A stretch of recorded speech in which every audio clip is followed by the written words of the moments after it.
Good afternoon, everybody. It is meteorologist Ames Weather Forecast here, and welcome back to another video, guys. So, guys, I'm actually making this video at 6:30 in the morning because I cannot post after school. I have cross country practice. After that, to go straight to my sister's game, so I won't have time to upload in the afternoon. So I'm gonna be recording here in the morning, and I'm gonna have this video come out at 4:30. So you guys are probably thinking I made this in the afternoon, but I'm actually making this again at 6:30. So guys, these are actually all refreshed. I know the active alert will be different, but all the rest of the other slides shouldn't be incredibly different. So it shouldn't be too different at 4:30. These except for the active alerts, everything else will be the same. So again, if you guys are wondering how different it's gonna be, the information, it won't. So guys, be sure to subscribe to the channel, guys. I'm actually doing this all for you guys, waking up extra early. So yeah, if you're new, please subscribe. And yeah, so let's get into the video. So what we're going to be looking at is a potential cold front coming in at the end of August. So we're going to be looking at the end of August here. We're going to be looking at the next forecast for the next couple of weeks, guys. So we can potentially see a sign of a cold August at the end of August. So we're going to be looking at that today. But first, of course, we're going to be looking at the National Weather Service. So again, this is a U.S. forecast, so we are going to be looking at other things. So we do have these flash flood watches in effect for western Florida still. So again, we're just going to have constant rain. I really don't think this should be any different at 4:30. But we do have dense fog advisories for northern Georgia, Oklahoma, and Texas. So we might have some dense fog. I really don't think we see too much fog out there because it's pitch black out there, so I can't tell. But we do have excessive heat warnings. It's still in effect for the Southwest. It's going to be incredibly warm. It's not going to get any better. All the way from the California to southern Arizona and Las Vegas is going to have excessive heat warnings. It's going to be incredibly warm. We're going to have those triple digits. So yeah, it's going to be pretty warm. It's going to be way above average for sure. We do have excessive heat watches right here for parts of California and parts of Nevada. So that's basically all we have right now. And we do have special weather statements for many areas. Again, special weather statements can be for other reasons, but we have special weather statements, and I think here we have a marine statement. But that's basically all we have right now for active alerts. And we do have some flood advisories in effect for South Dakota because we could expect a lot of rain, and we have those flood warnings in the light green for the Tampa Bay area. So now that we looked at the active alerts, we're going to be looking at the radar. This should also not be incredibly different too. I think the European goes in the morning and it should be not incredibly different. So within the next 24 hours, we actually should have a lot of rain for Georgia, for parts of the southern Gulf. It looks like we're going to have some kind of system coming in that can bring a lot of rain for the Big Bend and for parts of southern Georgia and the South Carolina coast. This system would potentially form. That's what it's looking at, but the GFS has not showed it whatsoever, but the European is. So it looks like we could have a lot of incredibly rain for the Big Bend, bringing in a lot of rain for South Carolina, North Carolina, and that this is actually going to be the 17th. So the 17th we'll be seeing some more rain for the Northeast and for the Ozarks. So we're going to have another severe weather outbreak as we continue to go through the week. On the 19th, we'll have the system potentially going through the Carolinas. So it can go through Clemson, can go through Asheville, and potentially go all the way through the East Coast. And that bring incredibly heavy rain for the New England area. It's going to bring in possibly 4 inches. We're going to be looking at the rainfall totals later. But again, it will actually bring in some more rain for the plains. This is going to be the 22nd. Looks like we could have another system coming in on the 23rd that could bring in landfall for Louisiana and for the southern Gulf. Looks like it would just do the exact same thing as Barry did, going to parts of Mississippi here, all the way to Alabama. So these systems are going to be very, very far out, all the way to the 24th. So you just might have to wait because the GFS has not been favoring at all. So you just got to wait, and then we can have some more rain for the Ohio Valley area and for the Nebraska on the 24th. So I just went through this radar for the next 10 days so you guys have a better idea exactly what to expect, and if you have to cancel any plans, or if you need to watch out if you need to cancel any plans. So we're gonna be looking at the 6 to 10 day outlook. It has not changed at all since I posted my last video around 6 p.m. yesterday. It has not updated. I thought it would, but it's the same thing. But we do still see the near average temperature for the west and for parts of the southern Gulf. Again, we're going to be seeing incredibly widespread warm temperatures. So if you're from here all the way to here, you'll be seeing incredibly warm temperatures. Again, guys, this is going to be an average for the next 6 to 10 days. It's not going to be like this every single day. So pause the video, see exactly where you live, see exactly what color you're in. We actually do have the worst of the temperatures right here. This is where we have the worst of the temperatures right here for New Mexico, parts of Texas, and Arizona. That's where we have the worst of it, possibly 8 degrees above average. It's going to be incredibly warm for these areas. We have these excessive heat watches and warnings, and we have these heat advisories. If you're in California Bay Area, you'll be seeing incredibly warm temperatures too. You guys had a cold front last week. Well, it's going to be opposite conditions. We're going to be warm temperatures for California and for the Ohio Valley and the Northeast. We won't have incredibly warm temperatures if you live over here. If you live in the first shade, which is a very, very light orange, you won't really see or feel the difference. Again, it's only about a degree above average, but if you're like in the third shade of orange to the red, you will definitely feel it, and you're going to definitely feel the heat.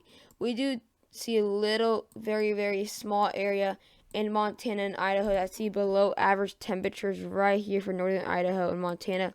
That's going to be the only area in the United States, and also Alaska, but it's going to be the only area right here for the major part of the United States that will be seeing below average temperatures, but it actually won't even be more than 2 degrees below average, so it's not really going to be feeling it. As we continue through the 8 to 14 day outlook, it's going to be the same thing. It's going to be average in the next 8 to 14 days, so it won't be like this every single day. So we'll have this cold air coming in from Canada that will bring in a cold front for the end of August. This is what we're talking about. We could potentially see a cold front at the end of August, and this is what's going to happen. It's going to bring in this cold air, and this is only the beginning of it because remember, it's the end of August, so this won't get all the way to the end of August when it's supposed to bring in that cold front, but boy, oh boy, it's supposed to bring in some incredibly cold air. So this is going to be just the beginning of this cold air coming in. It's going to bring in some cold air for Montana, and within 2 days, it should be widespread like this. We're going to be looking at it in the GFS, and then again, you're probably thinking exactly what do you mean? It's going to be incredibly warm for parts of the areas, but we could have a cold front. But again, we will also have a warm front right here. So we're also going to be seeing if we can see a warm August, end of August. So again, it's going to be a flip-flop right now. It's going to be going to warm to cold. It's going to be a flip-flop. Like basically, you're going to be seeing it very soon. So if you're in these three circles, you'll be seeing the warmest conditions. Again, it's going to be basically 3 to 5 degrees above average. And then we still have these near average temperatures for the southeast. So if you're in the average, that'll be great. So you're surrounded by the warm air, but you will not be in the warm air though. So now we're going to be looking at the temperature anomaly. This is where I was talking about. So this is actually the 17th of August. So we're not going to be starting with today. I know it's not incredibly far out, but we're going to be having a cold front coming in from Canada. This is not going to be the major one, but we could have a cold front pushing in from Canada, bringing in possibly 12 to 16 degrees below average. It will actually bring in some colder temperatures all the way to Ohio, and we'll have some colder temperatures for the southeast. That's really going to be the only cold front or cold air we'll be seeing in the United States on the 17th. But it's going to be a very, very widespread cold front for the northern plains. As we go into the 18th, of course, it will start the weekend only about 4 to 6 degrees below average. Some areas 7 degrees, and that's when the heat starts to become widespread again. Here we have the West Coast and the East Coast getting warm again. It's going to be a flip-flop. We're going to have a cold front, then a warm front, then a cold front, and then a warm front. As we continue to go through, this is going to be the 19th. We'll be seeing widespread warm temperatures from the United States all the way to New England. To the West Coast, we'll be seeing possibly 12 degrees above average for New York City and for Albuquerque. We'll still see some cold air continue to bring in for the Wisconsin and Minnesota area, but it actually won't bring incredibly cold. You won't really feel it. As we continue to go through, the end of August is coming to August is going to be, end of August will be getting close. So here's August 23rd, another cold front coming in from Canada for parts of the Dakotas and Montana. But look at all these warmer temperatures here for the New England area and for the West Coast. We'll be seeing possibly 12 degrees above average for Oregon and for Idaho. So it's not going to be a huge widespread cold front again as we go into the 26th though. Look at these widespread warm temperatures. So we're going to be seeing if we can see a cold or a warm August. This is what this video is about. We're going to be seeing exactly, we're just going to be going through this forecast. Minnesota, you can see 12 degrees above average. And Minnesota will have another warm front become widespread. But here we have this cold front I'm talking about. At the 30th of August, look how widespread this thing is. And it's not going to get a lot. It's just going to become more widespread, bringing in 12 degrees below average for Minnesota. And guys, look at this thing. Could we have a cold August coming in for parts of the United States, the eastern part? Could we have a cold end of August? That's exactly what we need to be waiting for. So exactly, guys, this is basically exactly what we're going to try to be seeing in this video. By the next 42 hours for the European, again, it still shows these incredibly warm temperatures for the southwest. We do again see possibly 8 degrees above average, like it said in the NOAA, and then we do have these below average temperatures for the west, only about 3 to 4 degrees below average for those areas. As we continue to go through the week, here we have that first cold front that brings in possibly 13 degrees below average for Montana, Wyoming, South Dakota, and North Dakota. That's going to be the first major cold front for the northern plains. Again, the temperatures for the south central, for the southwest, do not get any better. We get 10 degrees above average, and then we start to see these temperatures start to warm up in the east, possibly 5 to 7 degrees above average. But this is exactly the day where we're going to be seeing this incredibly warm air right here. This is exactly when we'll be seeing this huge warm front on the 21st of August. This should be incredibly warm for the southwest, for the plains, all the way to the northeast. We can again see 12 degrees above average.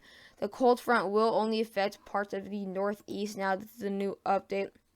It's going to be potentially affecting now a cold front for parts of Toronto and for the northeast, only about 6 degrees below average there. Here we have that major cold front coming in. The European does show it coming in a bit earlier, the 23rd, coming in the 23rd of August.